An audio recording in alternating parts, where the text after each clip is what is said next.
welcome back. We did another video. Wasn't sure if that was gonna happen, but we did. This is my January wrap-up, so I'm going to talk about some of the books I read and my thoughts. And don't worry, I know what you're thinking. Becca, you have the brain the size of a pea. You don't remember something you read at the beginning of the month, and you'd be correct, but guess what? I knew that ahead of time, and I took many notes, so I'm prepared today. Elephant in the room, I'm getting over being sick, so that is why I sound the way I do. I read 8 books this month. The first book I read this month is Little Women. I had only seen the 2019 movie of Little Women. It was actually the last movie I saw in theaters before the pandemic. So that was all of the knowledge I had about Little Women. I feel like Little Women is very much in like cultural speak, you know, the whole I'm a Joe, I'm an Amy kind of talk. That being said, I am a Joe, which is ironic because I'm the youngest sister. I try to put a classic on my goal for every year. And this was last year's. I was just waiting to read it until around Christmas time because a lot of the book centers around the March family at Christmas. I did not know Little Women was this long. This is 500 pages. I thought Little Women was gonna be like a nice 200, so that was kind of a shock. I mean, obviously I knew like one of the sisters dies.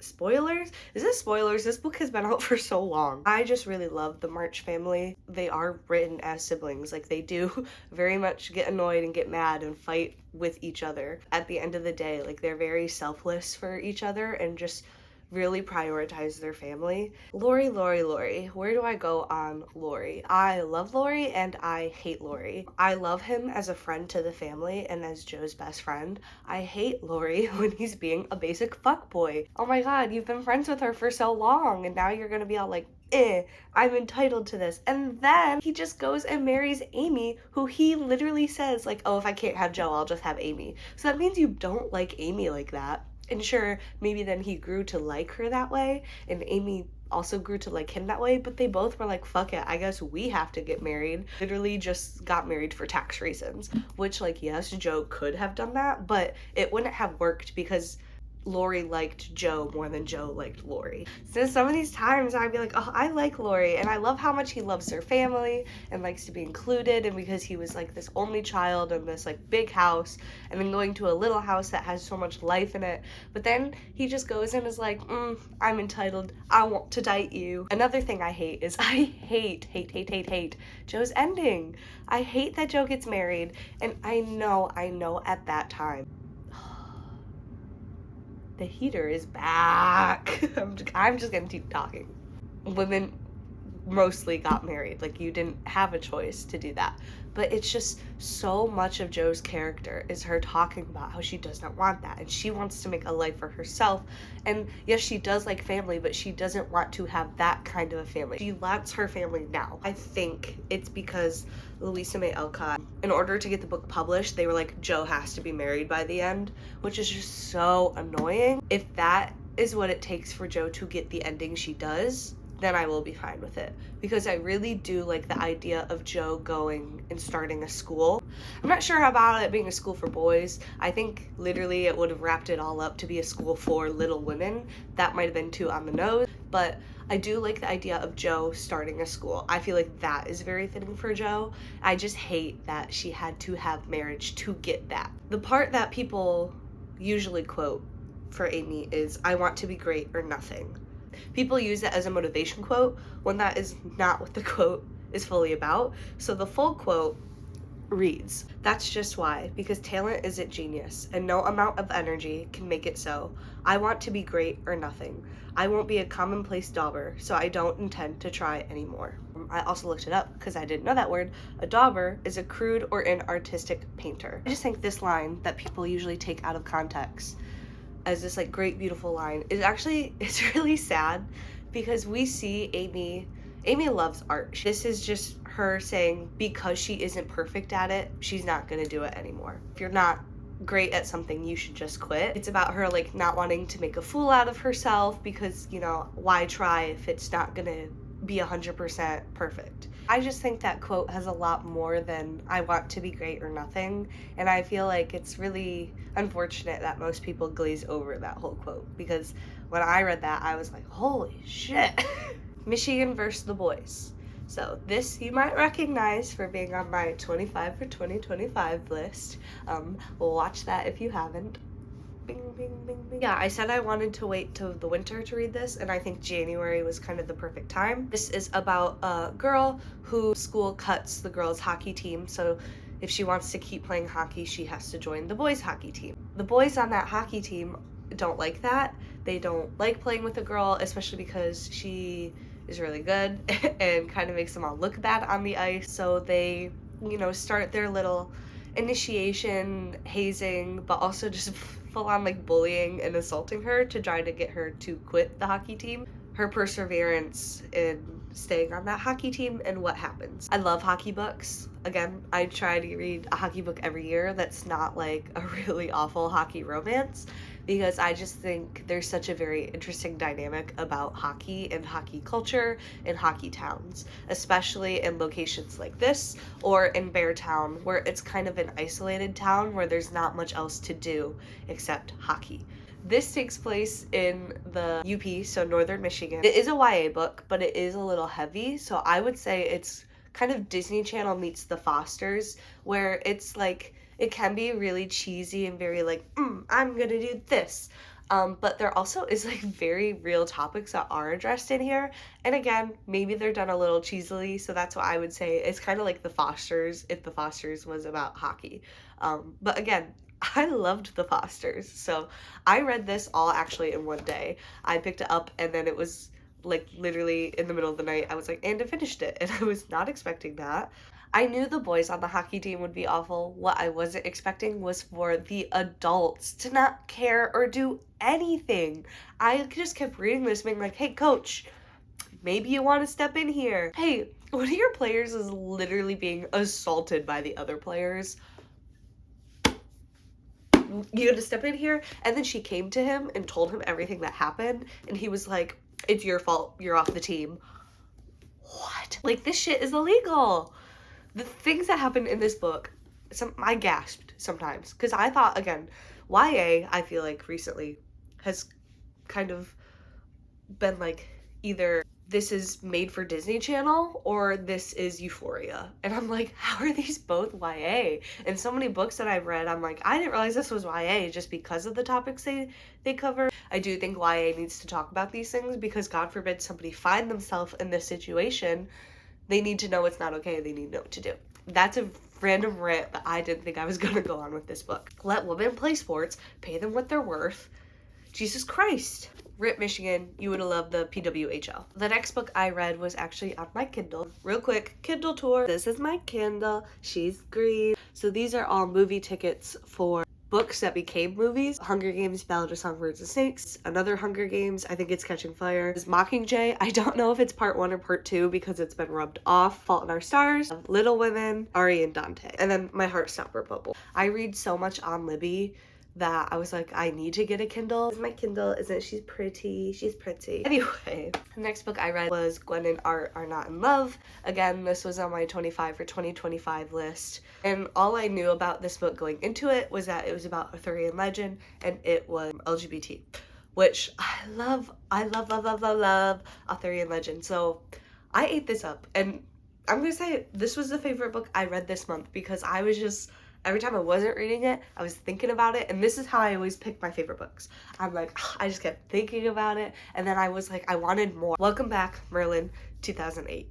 Woo, we missed you. When are you coming back, please? The vibes were just so good. It was like such cheesy YA, but I loved it. I loved it. I loved it. I do love that Arthur and Gwen were both named after Arthur and Gwen, but they were both like, nah, I know we're like promised to each other, but I'm not about that. Like, Arthur quite literally looked at Gwen, pointed, and went, I know what you are. But this was a book where none of the character descriptions matched what was going on in my head, because at first they were like, Arthur has dark hair, and I was like, no, he's blonde, because I was just picturing Arthur. Then later they were talking, and I was like, oh, he's not blonde, which I don't know why that didn't click for me, because like they told me, they're like, hey, he looks like this.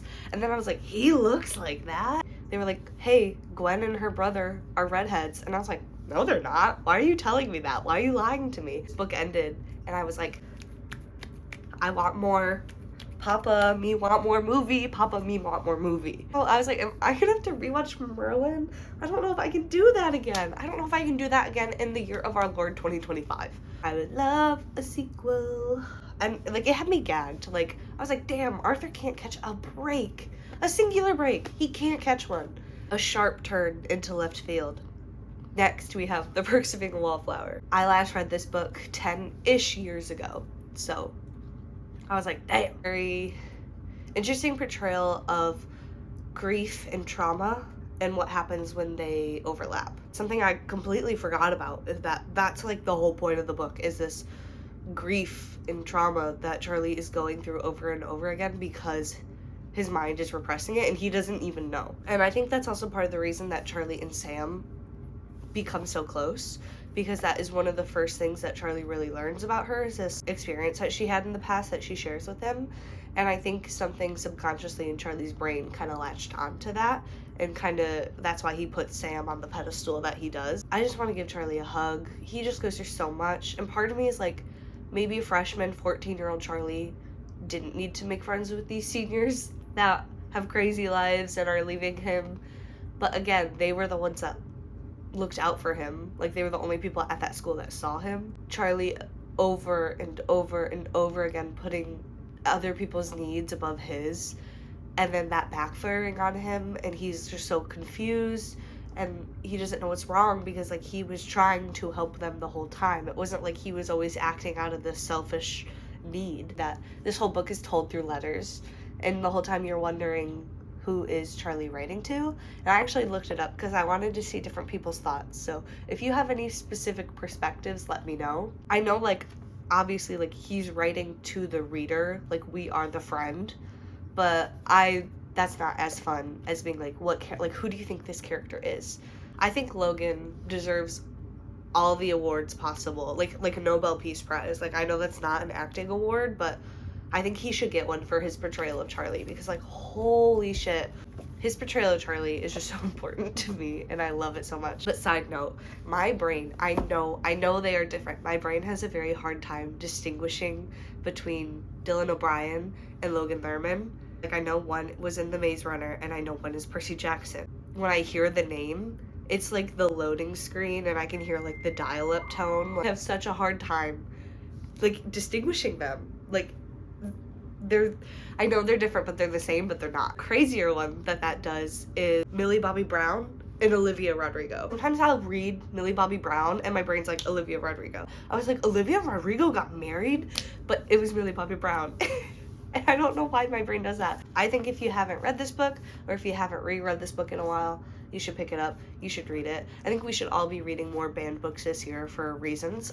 Probably because there will be more banned books that come out this year, which is great. So, the next book I read is The Bear by Andrew Krivak. The heater turned off. That was on for so long, but I didn't want to wait, so sorry you got stuck with that audio. It was giving me such strong Last of Us vibes. Like, I just kept picturing the man and the daughter as Joel and Ellie. If you are a fan of The Last of Us, I definitely recommend giving this a read. It is also kind of apocalyptic. For all we know, these two are the last humans. So it's very like man returning to nature kind of vibe. This book doesn't have quotation marks, which I think Sally Rooney's books don't have quotation marks, and that's why I haven't read them, because I think that will be really hard for my brain to process. But those are more like told as like still regular stories. They just didn't add punctuation, which I don't know why that's okay. Whereas this, I think it works because this had big vibes of a story being told around a campfire. So it all kind of felt like one person talking the whole time. So similar to like how in Perks of Being a Wallflower, how it's like it's all from Charlie's perspective, like this all feels like it's one person's perspective. It was also giving me big Brother Bear vibes, so that could also be why I liked it, because Brother Bear is one of my favorite movies. So it's like humanity can't live forever. There was something before humanity, there's going to be something after humanity. Humans are a part of nature, they're not above nature. I was listening to this Brittany Broski episode of it. She talks about the Course of an Empire, the series of paintings that kind of show, you know, like the natural world, and then as humanity progresses, and then as humanity falls, and then it going back to the natural world, which again, felt very fitting for this book. Could just be me overseeing it and thinking about the Chbosky report, because I'm always thinking about the Chbosky report. I read one of the best quotes I ever read. I'm actually just gonna read it right from here. This quote, like, it gagged me.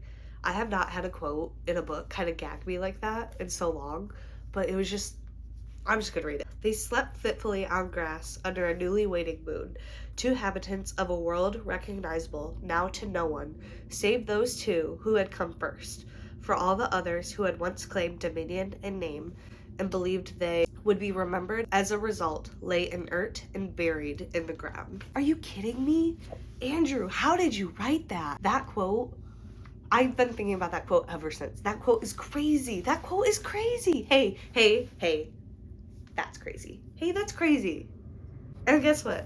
The heater's back, and that's all the thoughts I have on this book. Go and read it. Go and read it.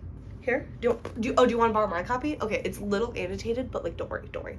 Okay, thank you. Can I have that back when you're done? Yep, cool, thanks.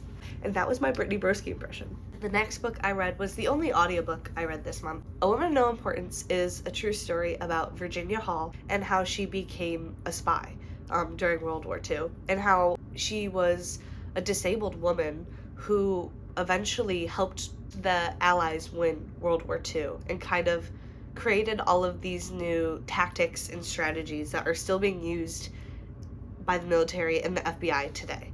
And nobody knows her story, pretty much. It's never talked about, but she played this huge role. She helped save so many lives of different soldiers and different spies and just other people who were a part of this. I don't like listening to fiction. I like listening to nonfiction as an audiobook. But again, I got 20% into this book, and you could have fooled me and thought that the book was almost over, because I was like, damn, how much worse can this get for her? She just had like hardship after hardship, but she was still kicking, and she was still doing the damn thing until she retired. And that was like in the 80s. I don't have like too many thoughts about it, because again, it was just a lot of like facts being thrown at me, and I was listening, so I was, like highlighting as I read it. For as much as like countries, especially America, likes to talk about war heroes and promote that, the fact that I never heard of her before. Talking about the organization she was in, and I missed the name of it, but they kept talking about the OSS, and at one point it clicked, and I was like, are they talking about the OSS? Like, from Spy Kids? That OSS? Which I did look into it. So in real life, it is the Office of Strategic Services, but in Spy Kids, it is the Organization of Super Spies. So it is both the OSS. I went deeper, and I learned that it's called the OSS because in the books, in the Spy Kid books, which, hey, they're Spy Kid books, I'm gonna have to read those, it was the actual name, but for the movies, they changed it to the Super Spies. Every time they just said the OSS, which I know I'm like, this is 1940s France. It does not look like this, but I was just picturing the OSS building from Spy Kids. The next book I read is This Is How You Lose the Time War. This has been on my TBR for a while, and this is what I've seen talked about for a while. Words, any word, any word full of letters go into my brain. Many times the two characters, Red and Blue, are described in this very like machine-like way. Like, they talk about their hairs being like these coils or fibers, and like how they can like quite literally take out their eye and like and then like put it back in. Throughout the book, you kind of forget that because they talk so much about motion and the connection they share with each other, and it kind of makes you view them as human, even though you know, and they keep saying they're not human. This book was a little hard for me to follow just because of the jumping around, and I wanted to just see some other people's thoughts on it.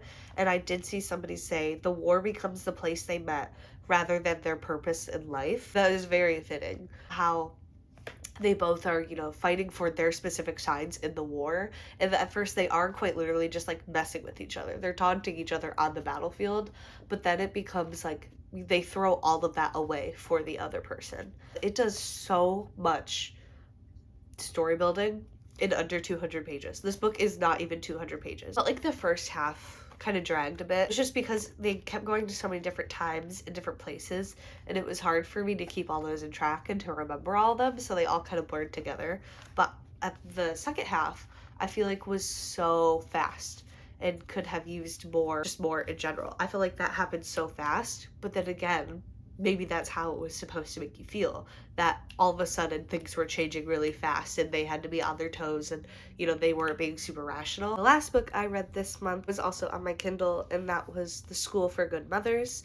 I was trying to find another like dystopian, just because of things that happened in January and that are going to continue happening for 4 years. I don't know what I'm talking about.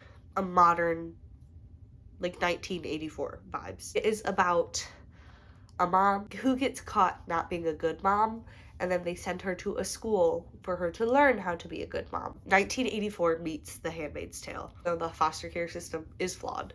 It is a flawed system.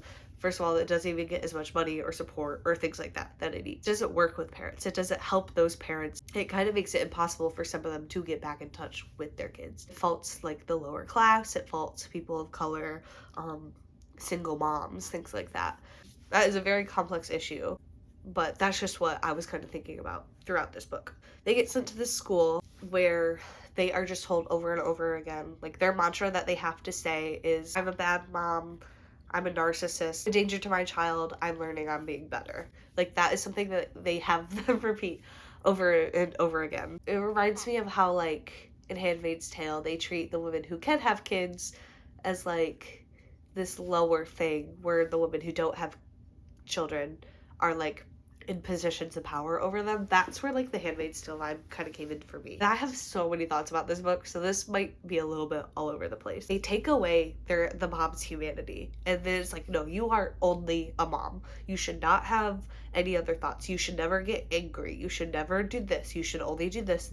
They're just trying to take away a lot of like the self of the mother, and the idea of like when you become a mom, you are no longer a person. You are just a mom, which, hey, that's crazy. And so it's a school, but it's a prison, you know. Our main character, Frida, is a very unreliable narrator. They also make her out to be this monster, which she's not, but it does kind of point you into the fact that it's like, we can't necessarily trust everything she's saying. It was like, you cannot trust what you're being fed. This book was really interesting to me because you're in the school, which is separate from the rest of the country. It does feel like a very dystopian society. I ran out of storage, so I have to talk the last 20 minutes I did again, but I'm gonna be really fast because I don't want to run out of storage again. Outside of the school, the rest of the world is going on as normal. The rest of the world is not affected. To round this out is, does survival count as progress? There are the 8 books that I read in January. It's a total of 2,257 pages. I was able to read every day in January except the first, and that's because I was busy, okay? I was watching Sonic 1 and 2, and then I was going to the movie theater to see Sonic 3. Oh, you didn't have a Sonic movie marathon to bring in the new year? Okay. Let me know if you've read any of these books. Let me know in the comments what your favorite book you read in January is. And subscribe, because I want more subscribers. So I want people to talk to about books, because nobody in my life will talk to me about books. They're all illiterate. That's all the thoughts I had. I got really thrown because I just filmed a whole outro and it just didn't record the last 20 minutes. I'm not thrown. Bye.